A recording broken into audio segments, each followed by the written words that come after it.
Thank you for all of those answers. And I really appreciate you all talking about the connection, and not just in your present day, but how it really instilled the values in you that you still hold true to today. Our next question is for Dr. Scott. Dr. Scott, can you briefly tell us what your experience was like growing up and learning about Native peoples in school?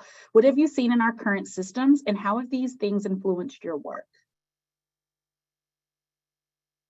Thank you. That's a great question. I'm not sure if I could answer it briefly. I'll do my best. I grew up in Robeson County, as I referenced earlier. And Robeson County it's an interesting place to grow up. It's very triracial, and at least it was when I was growing up there. And you have broad representation of Lumbee, of African American, and of white.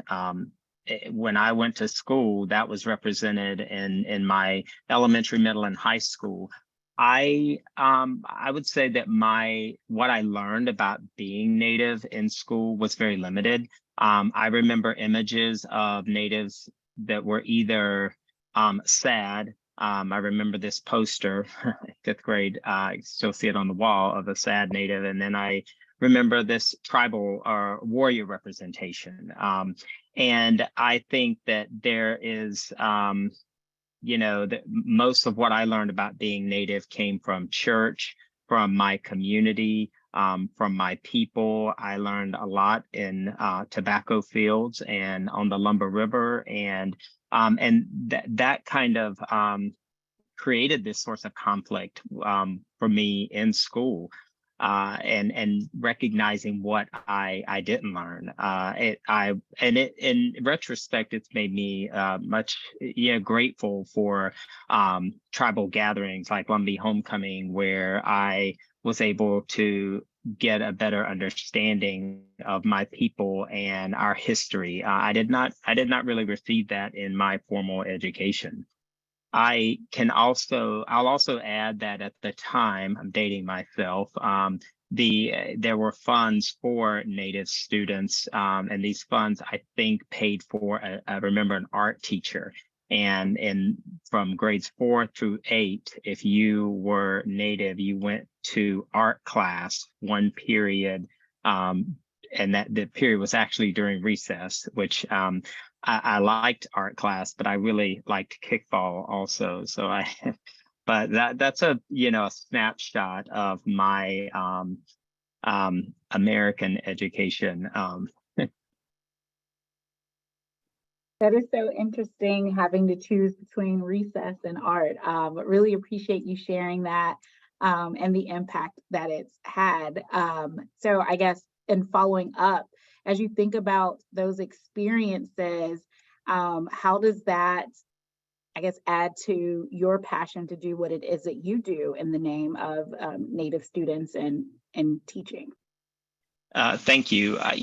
Something that I should say that I'm a professor at UNC, and I run our doctoral program in educational leadership, but I also train aspiring principals. Prior to coming to this position 5 years ago, I was a school principal and principal supervisor. And what I became acutely aware of as an educator and as an educational leader was how a lot of, for me, being successful in what I would call my formal education meant I had to check some aspects of my identity at the door. I couldn't, my research is on, the Lumbee, speaking the Lumbee dialect, and how, I had to learn how to code switch, and to be successful, to meet the criteria to be successful. And as an educational leader, especially as a principal, I was hypersensitive to what my students had to check at the door. I was hypersensitive to how we have a grammar, a quote unquote grammar in schooling that creates, I would say, a path for least resistance for some based on their cultural identity. And so for me, the professional development with my teachers, who I hired, what I looked for in classrooms, evidence of high quality teaching and learning was really, it wasn't static. I expected teachers to really know our students, to know their cultures, their families, their ways of knowing and being. We created opportunities for parents to be engaged in their child's education in a meaningful way.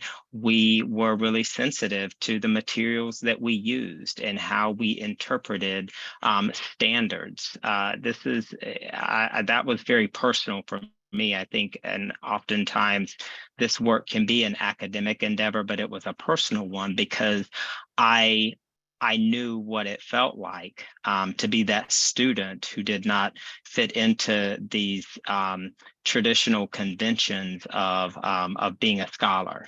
And so I hope I answered that question. It's something also in my current role, training aspiring principals and superintendents, that's something I want them to see. I want them to be really attentive to the role that culture plays in a child's education.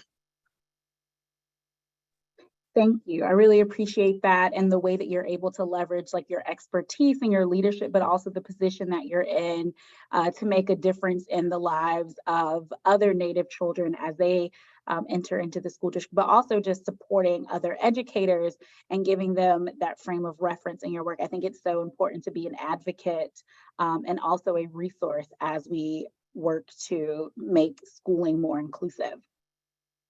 Our next question is for Fredina. Appreciate you being here today. A large portion of the work you do is focused on Indian education. Can you describe to the audience what this work is and why it's so important? Well, you know, the data, the research indicates that there's such an omission. There's, I think there was one of our scholars, Dr. Freiberg, said, you know, the inaccuracy of narratives and stereotypes that feel a bias on a larger community scale. And it, you know, the research also talks about how, you know, there's trauma and, you know, the effects of well-being. Native students not only face that omission of their identity, their history, and their culture and their language in school settings, they also face harmful presentations of, like, you know, information in the text and the materials and the holiday celebrations, like, you know, we're doing, you know, that's happening today, this week. There's such a disparity between the culture and the values of, you know, the communications of, like, the values of our homes into the schools. So at the Nevada Department of Education, you know, we're really excited that we're using some of our ESSER funding to work with a vendor to revise, to edit, and to enhance existing lessons that we have.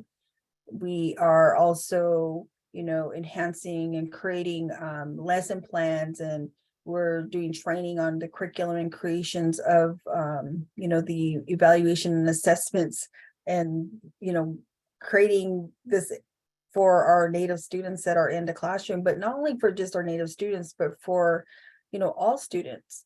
We want to follow the model of Montana's Indian Education for All. That would be my hope and my dream. At the Nevada Department of Ed, we have my position that was enacted in 1997 through Assembly Bill 266. And this bill actually authorized funding to support my position, to provide technical assistance to our school districts and to work with our tribes, and to also work with our school administrators and our school teachers. And we're kind of using that as well as other existing state statutes to, such as the NRS, it has a number, but it's called the Programs and Curricula for American Indians. And so that work actually began with really dedicated individuals who recognize that importance to design programs and curricula to, enhance the knowledge of, everybody in our state. So we're using a lot of like pre-existing statutes to build what we're doing currently with our ESSER funding. And we're real excited about it. We're actually going to have, things to roll out to our teachers. It's a long time coming, but we're excited about it. Thank you. Thank you. I really appreciated you sharing some of the initiatives that the state has taken in terms of providing support for initiatives that help to speak about Native history and culture and experiences, and also appreciate the work that you're doing to move that work forward. We are going to switch and ask Secretary Cashwell a question. Can you explain the initiatives specifically geared towards North Carolina's Native tribes that the state has pushed for since you've been in your position? What recommendations or best practices can you share with policymakers on advocating for Native tribes in their state? So 2 parts to that, Dr. Canty. The first thing I think that is historic in many ways and hopefully transformational for North Carolina tribes is major funding. The Governor Cooper proposed to the legislature $20 million in funding for the 8 state recognized tribes and 4 urban centers in North Carolina, a total of $20 million in pandemic recovery funding. And our legislature approved $10 million. And so those funds are being split among our 8 tribes and 4 urban centers, with each tribe receiving $715,000 plus an additional portion of the remaining $4 million, and each of the urban centers are receiving $250,000. That's the first time in history that kind of funding has been appropriated for North Carolina tribes. That's separate and apart from federal funding that the Eastern Band of Cherokee would have received directly from the federal government as the only federally recognized tribe in North Carolina. So that's probably the single most significant. By the way, I started in this role in April of 2021. And so that funding was just provided in our last long session and came down last fall. Aside from that, of course, are proclamations that the governor issues annually. Currently, we are in American Indian Heritage Month and having all of the various celebrations and recognition around that proclamation in the state, a day of awareness for missing and murdered Indigenous women, and Indigenous Peoples Day. And those proclamations, while may seem symbolic to some, I think they do provide an opportunity for us to continue to educate non-natives in the state and celebrate our culture in various ways. And in the case of missing and murdered Indigenous women, really bring that issue to light for those particularly who may not be aware of the importance of that issue. Another initiative that I would mention that actually the rules around it were actually came to fruition in 2018, but are very important, and that relates to the Indian Child Welfare Advocacy Initiative. In 2018, through a lot of collaboration and work among our tribal leaders and state agencies, the North Carolina Department of Health and Human Services adopted rules that now, when an American Indian child is either about to go into DSS custody or is in DSS custody, it requires them to work with the tribal communities to place that child, if at all possible, with an American Indian family. And also to consider family as an important first step for those children. And so that is a really important initiative also that has occurred just within the last few years. Turning to the other part of your question though, in terms of recommendations or best practices for policymakers and how they advocate for Native American tribes. For sure, the starting point I think always should be tribal consultation. You know, bringing in tribal leaders, in the case of education, for example, tribal leaders, educators, parents of American Indian students, even American Indian students, and for that matter, to really do a level set, I think on the front end is a great way to start to understand the current status, to do that, figure out, you know, what is it that tribes want in this to come out of the process of whatever that policy initiative is. In North Carolina, we have the North Carolina Commission of Indian Affairs, and the statutory structure that developed the Commission of Indian Affairs creates a natural way for us to have those tribal consultations, because all of the tribes in North Carolina are represented on the Commission of Indian Affairs. So it gives a nice starting point for having those tribal consultations around various policy initiatives. And then, of course, there are other boards, the North Carolina Indian Housing Authority, the State Advisory Council on Indian Education. So, you know, depending on what the issue is, there are also various boards and commissions that one could go to, which kind of leads into the second part, I think, that is in that realm of best practices, and that is to do coalition building. Creating policy in Indian space can be very difficult if you are trying to do it outside of American Indian tribal governments and that sort of thing. If you want it to be broader than that, then it can be very difficult. And so it's really important to build coalitions to do that. State lawmakers who are going to be supportive of whatever that initiative is. Of course, again, tribal leaders in those state boards, but also national organizations. I mean, NCAI, the National Congress of American Indians, just had their conference. They were talking about a lot of really important issues that impact Natives across the country. And so having nonprofits and foundations that are involved in whatever that issue area is so important to get them on board with those coalitions.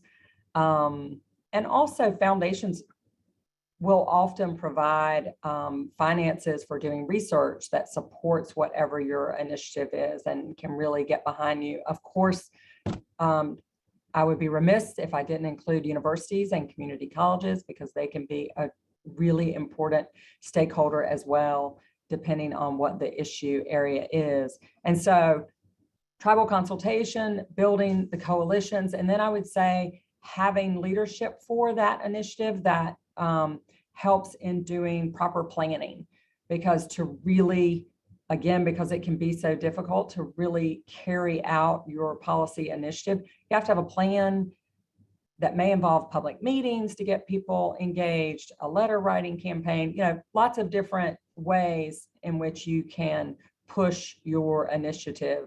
But certainly being coordinated and planned in that effort is going to take you a lot further. So long answer, but 2 questions. So hopefully that covers that. That was wonderful. I really appreciate, you know, your overview of all of the ways that things can happen, and also the coalition building, bringing together those people to help create change. I think that's so important as we think about impacting educational equity. And as I think about the work that the Hunt Institute has done, having those coalitions where people can align and have some thought partnership and really understanding that we're all in this together trying to create change is so important to our work, either as organizations, but even as leaders and officials doing this work. We have some really great questions from our audience, and so we're going to get started with those. The first question will be for Dr. Scott, but Secretary Cashwell and Fredina, if you feel like jumping in, please do. Would definitely love your input. What are your suggestions for non-Native people so that we can support and guide students in the present, but also help prepare them for successful adult lives?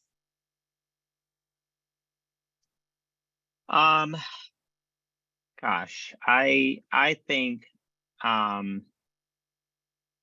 processing that question, first of all, I think we all have a responsibility to support all students. I think that as data indicates, our public education system is failing Native students. I think that there are many root causes for that, and I think some of those root causes are, as referenced earlier, the ways that we approach teaching students, the standards. We careful and limited use of standardized curriculum materials has prompted some communities to reach beyond that. We know that there's bias in our textbook, whether it's bias by omission, bias by defamation, disparagement, and this has implications for how our students see themselves in schools. Negative stereotypes coupled with inadequate and inaccurate information about our indigenous people, particularly in social studies curricula, damage the self concepts and the subsequent behaviors that our students exhibit in schools. We can't, I think also that one of the ways that I approach this with my students is focusing on culturally relevant leadership and pedagogy. So understanding that understanding that students do well when their culture is incorporated into their education. It builds a healthy sense of their individual identity, their sense of belonging, and simultaneously it improves their self-esteem. I also think that experiences suggest that incorporating the Native culture into academic settings is critical. And Native, our Native youth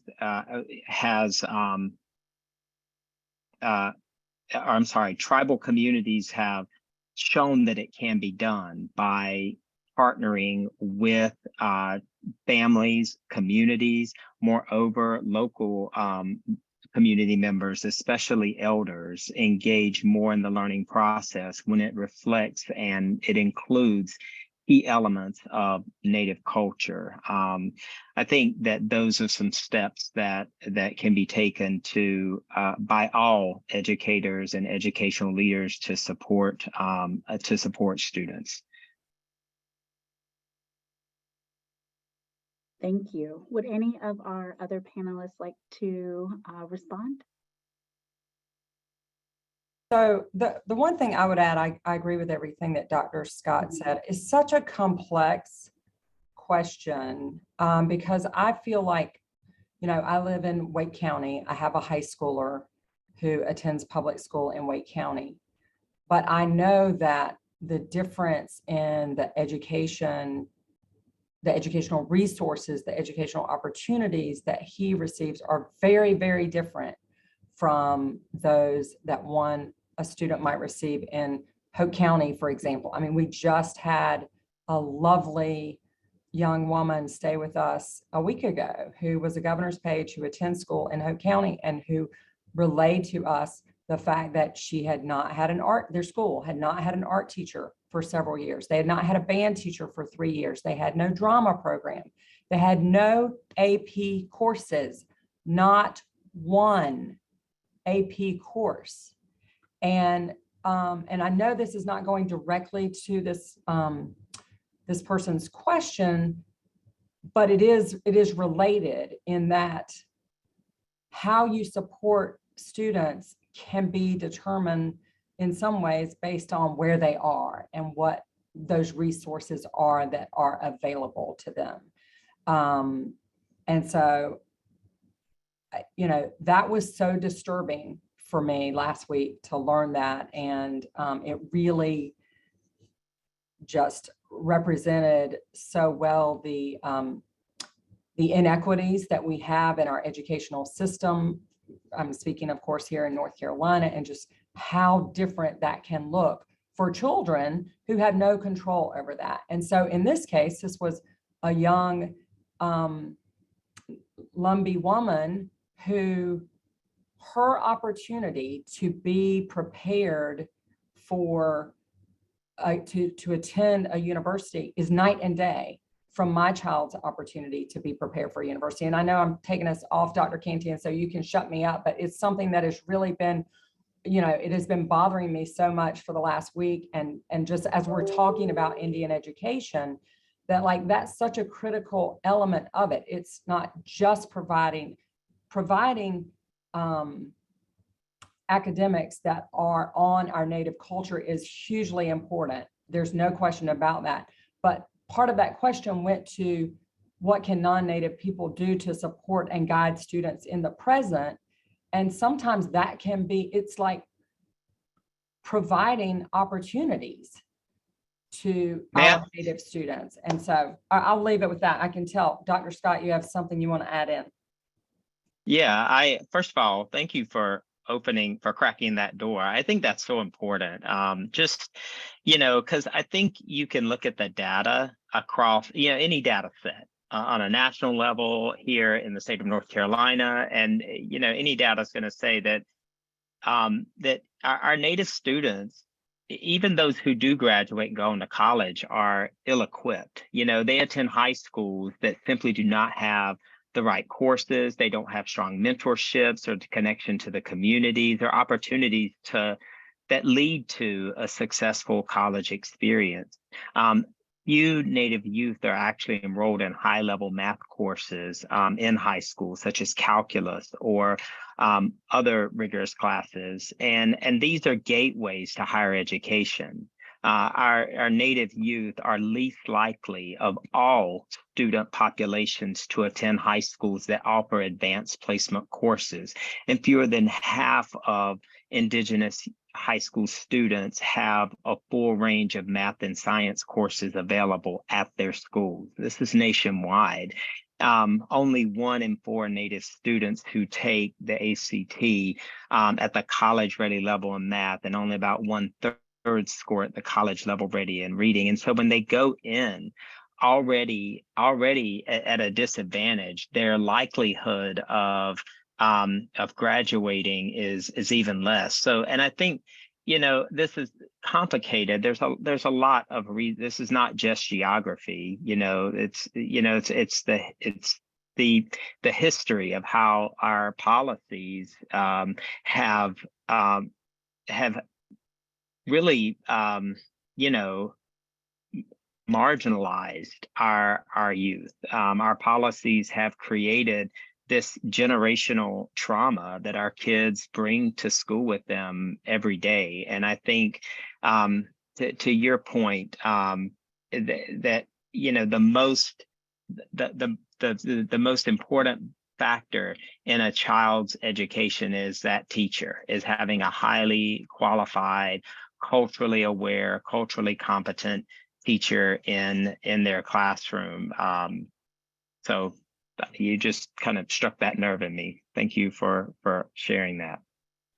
I do love this conversation as we think about access and opportunity and funding and the work that we're doing to advocate for educational equity and really what that means in terms of identity, right? Like there's different barriers that can exist, and how do we work together and collectively to alleviate those barriers that often are not the results or placed there because of the person, but often a result of not really thinking through what students need to be successful where they are. And so I love that became a part of this conversation, because I think, as I think about the work we do at the Hunt Institute and even the purpose of these webinars, bringing to light these issues is so important, because if we can't talk about it here amongst those who are engaged, then how are we able to create change in the spaces that need it most? And also just leveraging, our ability to advocate. I think it's so important to help address these. Our next question. Can I answer really quick? Of course, go ahead. I really agree, and I'm very thankful that Secretary Cashwell opened that door too, because I work with communities that are very rural, very frontier, that don't have the access. And so what I think, the suggestion for non-Native people, instructors, teachers, educators, is you're doing it right now. You're starting somewhere, is to learn about, the inequities that exist for our students on a day-to-day basis. And how would you want to teach a student? How would you want your student to be taught? What would you want from your own child?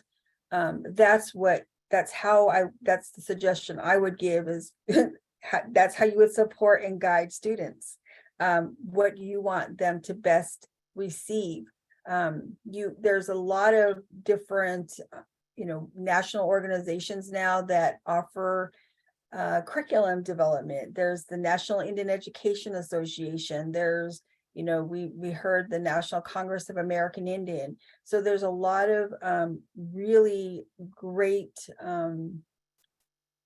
people out there that are, that have access to providing resources to non-native educators currently. So we're in a really good place that this is happening. So thank you.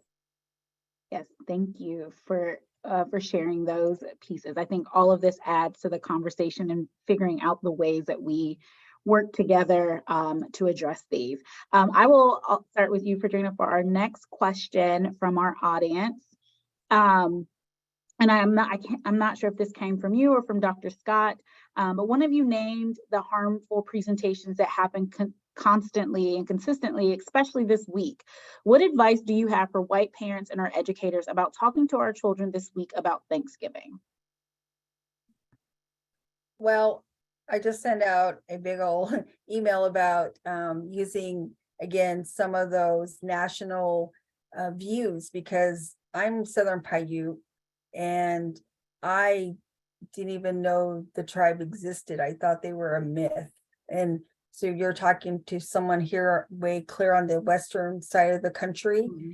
and actually visiting the location where Thanksgiving supposedly originated from, and to be able to see, to go to that town, to see the shops still portraying Indigenous people that were from that location in such a harmful way.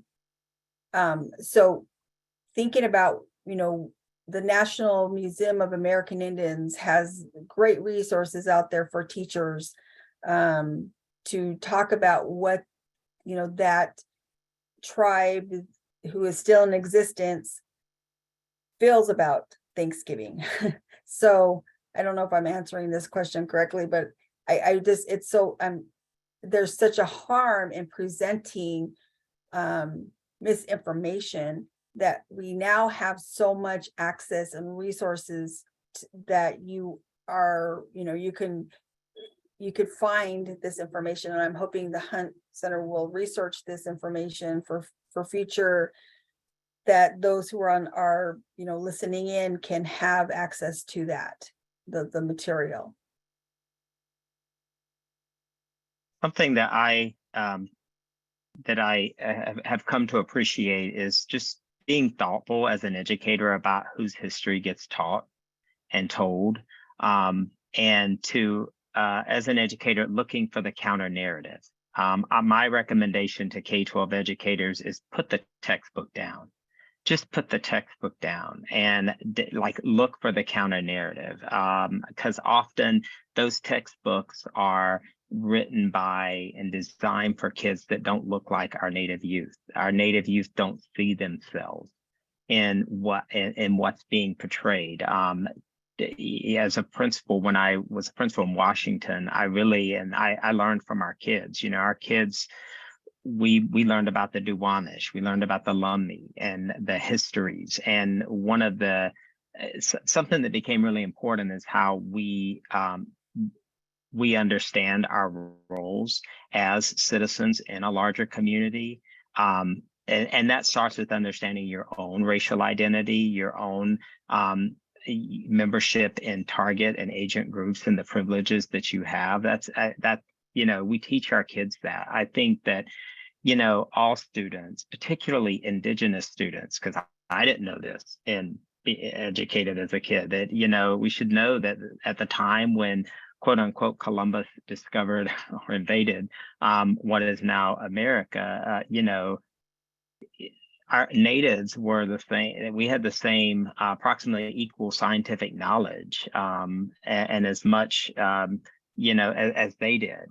And our students should know about the Mayans and how they advanced astronomy and the Aztecs and their study of genetics and the Incas' technical approach to architecture. I mean, all these different, counter narratives to the history we learned about what was here when Columbus landed and how, and how natives helped, the first colonists survive. That is a narrative that's problematic for how our people see themselves. Thank you for that. I really appreciate you both sharing how the counter narrative, but also the cultural relevance of correct history and also expanding that beyond what's in a textbook, I think is so important, that there's so many other resources and tools out there to teach the history of Indigenous people. Our next question is for all three of our panelists, and this will probably be our last question. And we'll start with Dr. Scott and then go to Secretary Cashwell, and then Fredina, you will wrap us up. As a professional and then if teaching, do you always introduce yourself as a Native Indian? Many urban students sit in the classroom with no one knowing that they are Native. How can we change that?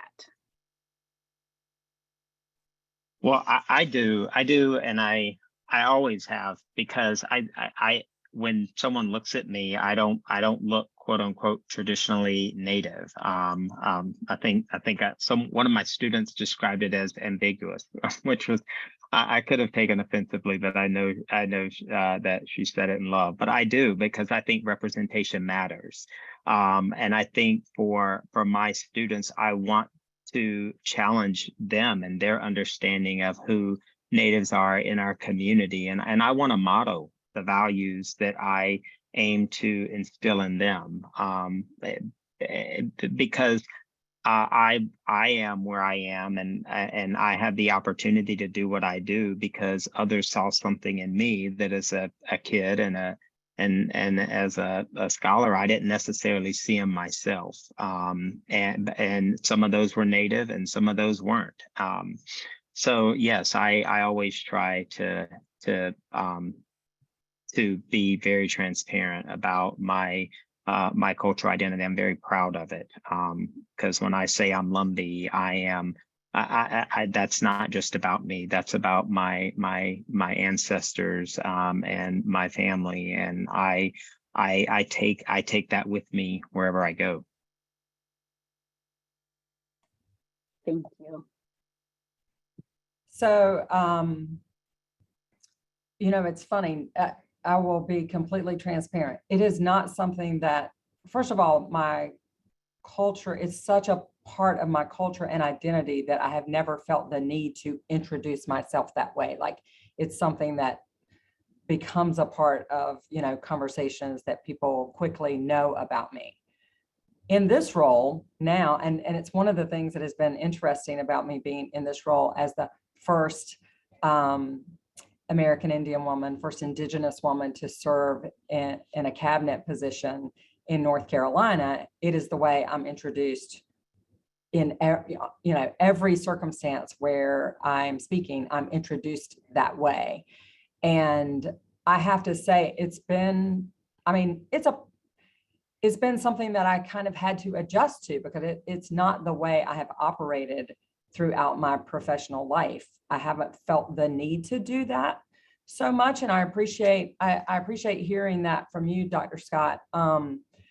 But it hasn't been something that I've felt like I've needed to do on the front end of a conversation or an introduction to people, because it just is something that sort of naturally becomes a part of most conversations that I have with people. So I will say that is something I had to get used to in this role, that being part of every introduction.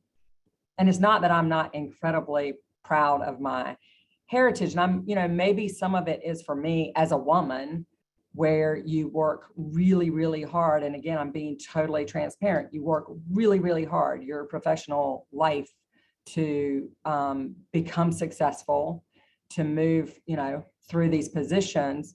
And when that becomes I'm the first American Indian woman, I can say that there are family members of mine who are like, they don't want people to think that's why I got this job. Because they know that I've worked really hard to get here. And so it's kind of, in that way, sort of a weird balancing for me. Now it doesn't faze me, because it just is part of, and I've come to appreciate how important that is to others.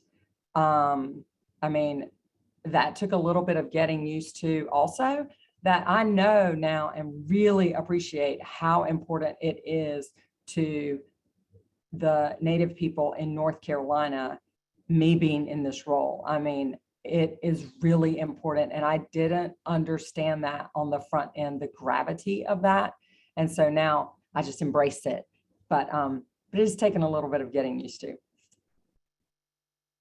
Thank you. Fredina? I think for me, it really happened while I was at a tribal college in Kansas, the Haskell Indian Nations University. And our young people at the time were proud of where they came from. We left our homes and we traveled clear across to the middle of the United States. And we met up with a ton of different Native students. And I think that's the first time that I actually said, Mike Nununi, I'm Fredina, from Kaibabich, from Kaibab. And so I think, it's so important and especially now, we are finally finding our voice. Our children are finding their voice. If you go and you see, the children who are attending the United National Indian Tribal Youth Conferences, Unity, those children are finding their voices. They're in their regalias, they have a spirit, they have, they're carrying us into this next generation. And it's I think it's important. So, but a lot of times you also have to remember that not everybody comes from traditional backgrounds. Not everybody knows their history. With relocation, with assimilation, our families were, taken to a metropolitan, towns, Chicago, LA, Oakland, Minneapolis, all over the country. They were assimilated and relocated to these areas that some of those families are still living there. So they may not feel like they have an identity to their tribal nation. So, everybody's different. We're so diverse. I mean, Dr. Scott said it best, we're all different colors, we're all different shapes, we have different beliefs and traditions. There's not just one of us that believe the same way, even within our own families. So, I think it's important, but it's up to that individual student. And they're not the speaker for their people in that classroom. Thank you. Yes. Thank you all so much for being here to share today. And I can't end this without thanking Jameson. Jameson was a Belk Impact Fellow for us and worked with the higher ed team and wrote a brief about Indigenous students in higher ed. And this webinar was something that he really wanted to do. And so I really appreciate his thought partnership and leadership in advocating for a culture and a group of people that are very important to him, and being able to use his position at the Hunt Institute to give us the opportunity to have this conversation. I appreciate all of you for joining today, and special thank you to our panelists. We appreciate all that you do to advocate for Indigenous students and the work that you're doing on state policy to create equitable education for all, which is something that was so dear to Governor Hunt's heart, and also why the Hunt Institute is here right now. And so being able to have these conversations is so important. We look forward to joining you all in the new year with a new group of panelists and a new topic. But in the meantime, please check our website. We have several webinars that happen throughout the month with all of our content teams, early childhood, our K-12 team and higher education team that specifically focus on educational equity from the vantage point of the work that we do. I appreciate all of our participants and all of the questions. I am so sorry that we did not get to all of those, but Jameson was able to put some great things in the chat. I hope you follow us on Twitter at the Hunt Institute, and also the Hunt Institute's president, Dr. Javed Siddiqui. Follow him as we live tweet our events and live tweet our webinars. So there's always an opportunity. And also following our panelists, whether it's on social media or on LinkedIn. They're doing really amazing work in their states and at their institutions.